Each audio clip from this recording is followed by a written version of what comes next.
అన్ని చోట్ల కూడా వివర్తించి నేను అనేక కష్టాలు పాలైన దరిద్రం పోవడం ఏదైనా ఒక ఉపాయం చెప్పి నాకు ఒక ఉద్యోగాన్ని ప్రసాదించండి స్వామి అని చెప్పి ప్రాధేయపడ్డాడు బ్రాహ్మణుడు.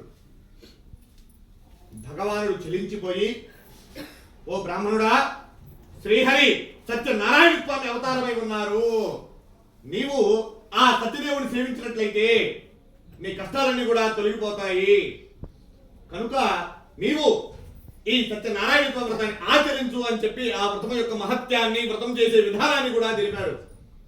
అతడు చాలా సంతోషించి ఆ బ్రాహ్మణుడు అక్కడే ఆ వీధిలోనే స్వామికి సాష్టాంగ నమస్కారం చేసి తిరిగి లేచేసరికి మాయాభ్రమణ రూపంలో ఉన్నటువంటి ఆ సత్యనారాయణ స్వామి అదృశ్యమైపోయాడు. అటు ఇటు కూడా చూస్తే ఎవరు కూడా లేకుండా ఉండేసరికి అతడు ఇదంతా కూడా ఆయన వెళ్ళిపోయినట్టున్నారని చెప్పి భ్రమపడి తన ఇంటికి వెళ్ళిపోతాడు. అతని భార్య అయినటువంటి భార్యతో సత్యస్తున్న వ్రత విషయం అంతా కూడా తెలిపి,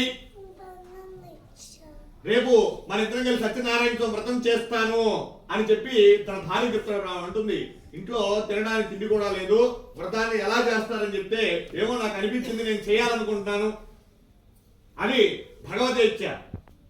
నాకు ఒక మహాత్ముడు విన్నాను, నేను ఆ వ్రతం గురించి నేను తెలుసుకున్నాను, ఆ వ్రతాన్ని ఎలాగైనా సరే నేను రేపు చేయాల్సిందే అని చెప్పి చెప్తారు.